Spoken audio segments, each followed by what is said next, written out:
The microphone hummed for a moment before my father's voice, slick with false charm, filled the reception hall. His eyes swept over his guests, his business partners, his friends, but they settled on me with a familiar dismissive cruelty. He raised his champagne flute in a mock toast.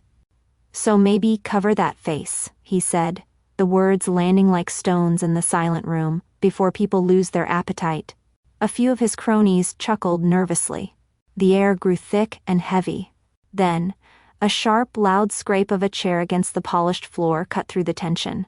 From the front row, a man in immaculate navy dress blues rose to his full height, his chest a constellation of medals. The room, which had been frozen in shock, was now locked in a new kind of silence, one of anticipation. His voice was low but carried with an undeniable weight, thick with an emotion I couldn't place. "I remember those scars, from the fire." My father's smirk faltered, his face a canvas of confusion that was slowly, painfully, beginning to curdle into horror. "Just an hour earlier I was in the bridal suite, adjusting my veil. The fabric felt like a shield. My father, Mr. Verma, a real estate developer who built his empire on perfect facades, entered without knocking. He couldn't look at me directly, his gaze darting around my face but never landing on the scars that mapped my cheek and neck. "Sarah," he said, his voice clipped and efficient, "I've ceded my business. Partners from the Henderson Group at a table far from yours. For appearances." It wasn't a suggestion, it was a statement of fact. My face was bad for his business, even on my wedding day.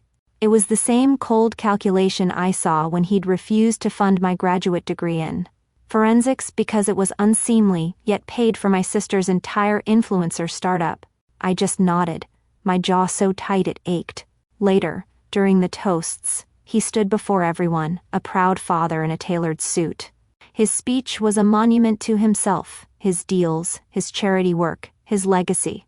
Then he gestured toward me, a dismissive flick of the wrist, and delivered that brutal public verdict on my worth. He was ashamed of me. My new husband, Liam, a man whose love had been a balm on these very wounds, started to surge from his seat, his face a thundercloud of protective rage. But he stopped, his eyes fixed on the man in uniform who was already on his feet, commanding the room without saying another word.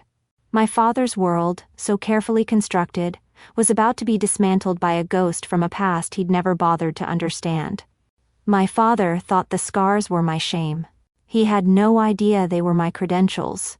And, in his arrogance, he had just insulted me in front of the one man I'd dragged from the wreckage 6 years ago. After the accident, as my family always called it, I became a ghost in my own home.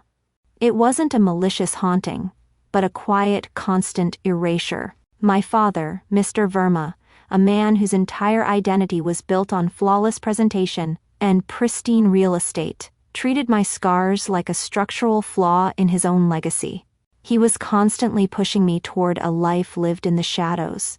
"A nice library job, Sarah," he'd suggest over dinner, or, "What about data entry? You've always been so good with the small details." The subtext was always the same. Stay where no one has to look at you. Stay where you can't embarrass me. The silence was his language of shame, and I became fluent in it. This ghostliness was made all the more stark by the blinding spotlight that followed my younger sister Lena. She was the family's golden child, an aspiring influencer whose currency was the very thing I had lost. A perfect, unblemished face. Her life was a curated feed of selfies and brand partnerships, which my parents hailed as groundbreaking entrepreneurship. They saw her superficiality as success, and my substance as a strange, morbid hobby. The difference was never clearer than at a family dinner celebrating Lena's 50,000th follower. After dessert, my father led us outside, where a brand-new luxury sedan sat in the driveway, a massive red bow on its hood. As Lena squealed with feigned surprise, I didn't just see the car. I saw the beat-up hatchback I drove for 6 years, the one I had to learn to fix myself because money was tight. I saw the grant applications I stayed up all night writing because my request for help with tuition was denied. I saw a decade of their excuses made manifest in gleaming chrome and leather. Later that evening, feeling a desperate need to be seen as more than just damaged goods, I tried to share my own news. I cleared my throat and announced I'd been promoted to lead investigator for the ATF's National Response Team. It was a GS-14 federal position, the culmination of years of relentless work, study, and sacrifice. My father simply smiled, a placid, dismissive expression on his face. He reached across the table and patted my hand, the gesture a clear dismissal. "That's nice, dear," he said, his voice dripping with condescension. "Just a lot of paperwork, I imagine? At least it's safe." He said the word safe as if I were a child he was tucking into bed, not a federal agent who walked through fire. The insult was so profound, so utterly dismissive of the reality of my life, that all I could do was retreat back into my comfortable silence. But my reality wasn't safe, and it wasn't made of paperwork. My world smelled of ozone, accelerants, and smoke. It was the crunch of glass and twisted metal under my boots. It was the controlled chaos of a post-blast scene, where my mind had to be a scalpel, cutting through the wreckage to find the truth. I remember standing at the edge of the shipyard disaster, the USS Concord incident. The air was thick with a toxic chemical haze, and the secondary explosions were a constant, terrifying threat. My team was securing the perimeter when a call came over the radio. Men were trapped in a burning engine room, the compartment next to the aft magazine. Protocol was to wait, to let the fire burn out, but I could hear the screams. In my world, you are defined not by your appearance but by your decisions under pressure, and my decision was made. I remember giving the order, my voice calm and steady through the comms. "I need a full workup on the accelerant signature here. It smells like a military-grade propellant." Then, turning to my second-in-command, "Velasquez, maintain the chain of custody on those fragments. That's our point of origin." "I'm going in." I went into that collapsing, burning hell. The heat was a physical monster, melting the visor of my helmet and searing through my turnout gear. I found them. 4 sailors trapped under a buckled bulkhead. I remember grabbing the first one, shoving him toward the rescue crew, then going back. The last one I dragged out was a Master Chief, and as I shielded him with my body, a section of the catwalk above us gave way in a shower of molten steel. My jacket caught fire. The last thing I remember is the roar of the flames and the feeling of his weight as I pushed him clear. I never saw their faces clearly, and they never saw mine. In the aftermath, recovering in the burn unit, I heard whispers about what my team had done. The quiet, knowing nods from the NCIS agents, the grizzled fire captain, who came by my room and simply said, "Good work, investigator." There was no trophy, no parade. There was only the silent, profound respect of people who understood the cost. In that world, my scars weren't a source of shame. They were my service record, written on my skin. A testament to a choice I had made. They didn't make me invisible. They made me who I was. For years I had accepted their narrative that I was broken. But in my world, the one they refused to see, my scars weren't a flaw. They were the cost of doing business. My father was about to learn that some debts are paid in public. There was no elaborate scheme for revenge. I didn't spend my nights plotting my father's downfall or orchestrating some grand humiliation. My strategy was quieter and far more revolutionary. It was a simple decision to finally live with integrity. This shift was because of my fiancé, Liam, a man whose love was a quiet force of nature. He never treated my scars like something to be fixed or tolerated.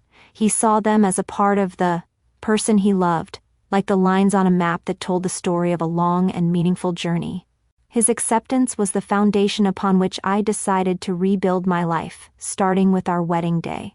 The planning process became less about floral arrangements and more about making a declaration. For years, I had lived 2 separate lives, the competent, respected federal agent and the broken, pitiable daughter. I was tired of the separation. This wedding would be the place where my 2 worlds would finally merge, where every part of my story would be present and acknowledged. No more hiding the woman who walked through fire to appease the man who was ashamed of her. I was done being a ghost. This resolve was tested when we were finalizing the guest list. Liam was tracing his finger down a list of names when he paused. "My uncle, Master Chief Thorne?" he said, hesitating.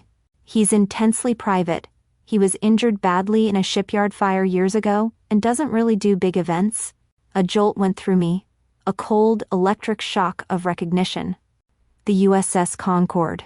I knew the incident intimately, of course, but I kept my counsel. It was a professional memory, locked away in a classified file in my mind. The name meant nothing, the event meant everything. "He's your family, Liam," I insisted, my voice firmer than I expected. "I want him there." This wasn't a trap I was setting. It was a bridge I was building to my new life, to my new family. Liam, ever my ally, understood my need to stand firm, even if he didn't know all the reasons. He saw the daily pain my father inflicted with his dismissiveness and casual cruelty. During one late-night planning session, he looked at me, his eyes full of concern, and said, "We don't have to invite your father, you know." The offer was a lifeline, a promise that he would stand with me no matter what. I shook my head, a new and unfamiliar strength settling in my bones. "I'm not hiding anymore, Liam. Not from him. Not from anyone." My plan was simply to stand in my truth, surrounded by the people from both of my worlds. I had no idea that Master Chief Thorne was one of the men I had pulled from the fire. Our interaction had been a chaotic blur of smoke, shouting, and melting gear. The trap was entirely accidental, sprung by fate, but it had been armed by my decision to finally be whole. The invitations were sent. My father meticulously curated his side of the aisle with people to impress. He never gave a second thought to the guest list on mine. He had no idea he was about to stand before a witness to the event that defined my entire life. The reception hall was a testament to my father's taste, opulent, ostentatious, and designed to project an image of effortless success. He was in his element, holding the microphone like a scepter, the master of a universe he had built. When he turned his attention to me, I felt a familiar cold dread coil in my stomach. The joke, when it came, was just as cruel and calculated as I had feared. The room, which had been buzzing with conversation and laughter, fell utterly silent. My heart plummeted, but years of professional detachment held my expression. In place, a stoic mask I had perfected for moments just like this. My entire life he had made me feel small in private. Now, he had finally done it in public. I could feel my husband Liam's body tense beside me, a low growl of rage in his chest as he started to rise from his chair. But before he could, another sound cut through the suffocating silence, the sharp, deliberate scrape of a chair being pushed back. Master Chief Petty Officer Thorne stood, his posture ramrod straight, his presence immediately commanding the attention of every person in the room. He wasn't angry, he was something far more formidable. He was grave. His dress blues were impeccable, the medals on his chest a silent testament to a life of service my father could never comprehend. He didn't raise his voice. He didn't have to. "Sir," he said, the word cutting the air with formal precision. "I don't believe we've been introduced." My father, flustered by the interruption, stammered a reply that was lost in the Master Chief's steady gaze. Thorne locked eyes with me then, a flicker of dawning recognition in them that made my blood run cold. He knew. I was trapped under a buckled bulkhead in the engine room of the USS Concord, he said, his voice low and resonant. The fire was cooking off the munitions in the next compartment. We were dead. The name of the ship hit me like a physical blow. Suddenly, I wasn't in a ballroom anymore. I was back in the smoke, the roar of the fire in my ears, the taste of ash on my tongue. The world seemed to slow down as this man, this stranger who was now family, began to narrate the single most violent and defining moment of my life. My mind raced, connecting the impossible dots. Liam's uncle. The shipyard fire. The man I'd pushed clear. My carefully separated worlds were colliding with catastrophic force. His voice grew stronger, imbued with the weight of a memory seared into his soul. Then the smoke parted, and this small figure in an ATF jacket was there, cutting through the hatch. I could feel everyone's eyes on me, but all I could see was the memory of the sparks from the rescue saw, the groaning of stressed metal. "They got me and 3 of my men out," he continued, shielding us as the wall behind us blew out. "The last thing I saw was their helmet melting and their jacket catching fire as they pushed us toward the rescue crews." He paused, letting the weight of his words settle in the silent room. Then he turned his piercing gaze directly on my father. "Sir, we never knew her name. We just called her Athena. The call sign, a name I hadn't heard in years, hung in the air. The investigator whose face was burned saving us, Thorne declared, his voice ringing with absolute authority. Your daughter isn't someone you hide. She is a hero who wears her valor on her skin. She was awarded the Secretary of Defense Medal for Valor for that day. A wave of audible gasps swept the room. My father's face, once so smug and confident, drained of all color. His jaw went slack, his body seeming to shrink inside his expensive suit. I watched his business partners, the men he was so desperate to impress, stare at him with expressions that had curdled from amusement into open contempt. His empire of image had been leveled in 30 seconds. Then, I felt a gentle touch. Liam was standing in front of me. He tenderly cupped my face and in front of everyone, leaned in and gently kissed my most prominent scar. And then the room erupted. It started with the other military guests who were already on their feet and spread until every single person was standing, their applause a thunderous wave of validation that washed over me. Across the room, I caught the eye of my sister Lena. For the first time in my life, she wasn't looking at me with pity, but with a look of pure, unadulterated awe. My father had spent my life trying to dictate my value. In the end, it was a man I didn't even know who stood up and read the price tag. The applause eventually faded, but the energy in the room had fundamentally changed. My father didn't rage or argue, he simply vanished. He and my mother slipped out a side door, not with a dramatic exit, but with a quiet, hurried retreat of a defeated man who had been stripped of his authority in front of everyone he sought to impress. His public humiliation was a silent one, and it was devastating. In his absence, the wedding reception transformed. The stifling formality evaporated, replaced by a genuine, buzzing warmth. The celebration was no longer about a merger of two families, it was about the revelation of one woman's hidden life. Guests, my new in-laws, and even Liam's friends approached me not with pity, but with a quiet awe. They saw me, finally, as I truly was. Later that evening, as the party began to wind down, Master Chief Thorne approached me. This man, a pillar of military strength and discipline, had tears welling in his eyes. His gruff demeanor was gone, replaced by a raw, humbling vulnerability. He didn't offer a long speech or platitudes. He just looked at me, his gaze full of a gratitude that was almost painful to witness, and said simply, "I never got to say thank you." I couldn't speak, I just nodded, a silent acknowledgement of the bond that had been forged between us in smoke and fire. In that moment, we understood each other perfectly. My new mother-in-law hugged me fiercely, whispering in my ear, "We are so proud you're one of us." It was a feeling I had craved my entire life, the feeling of being a source of pride, not shame. 6 months later, I stood on a different kind of stage. I was at the Federal Law Enforcement Training Center in Georgia, the keynote speaker for the graduation of a new class of federal recruits. Behind me, a massive screen projected my image for the entire auditorium to see.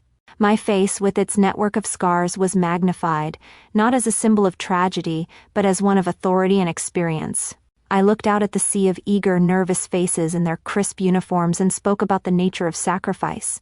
I told them that integrity isn't something you have, it's something you prove in the moments. When no one is looking, in the moments where you are tested to your absolute limit. I told them that we all carry marks from our service. Some are visible and some are not, but they are all a part of the legacy we build, one decision at a time. As I spoke, my eyes found my family in the front row. My true family. Liam was there, his face beaming with a pride that was so pure it almost took my breath away. And next to him sat Master Chief Thorne and his wife, who had driven 6 hours just to be there. They had become our constants, our Sunday dinner companions, our confidants. We were a family forged not by blood or obligation, but by a foundation of mutual respect and shared experience. They were my tribe, and in their presence I was never invisible. They didn't just tolerate my scars, they understood them. They saw my character, not my complexion. After the ceremony, backstage in the quiet of a ready room, I finally checked my phone. I saw a series of missed calls from an unfamiliar number that I knew was my father's, followed by a single text message. My fingers hovered over the screen before I opened it. The words were clinical, transactional. Sarah, please call me. General Peterson's son was at the wedding. He told his father about you. We need to talk. I read the message twice, feeling nothing. There was no anger, no pain, not even a flicker of the old hope that he might one day change. I saw the message for what it was, not an apology but an invoice. He had seen my value finally read aloud, and now he was here to collect his share. He wanted to leverage my story, the very one he had tried to bury for years. The old me would have agonized over this. The old me would have felt the pull of familial duty. But the woman standing in that room, the woman who had just addressed a new generation of heroes, felt only a distant, quiet pity. My peace was no longer his to disturb. With a calm finality, I held down the contact and pressed block. It wasn't an act of anger. It was an act of housekeeping. I put my phone away and walked out into the bright Georgia sunshine toward the laughter of the people who truly saw me. My father thought legacy was something you curated for a photograph. I learned it's something you earn in the fire, and the scars are just the proof you survived. If you've ever had to fight to have your own story seen and respected, share it below. In this community, we honor every scar,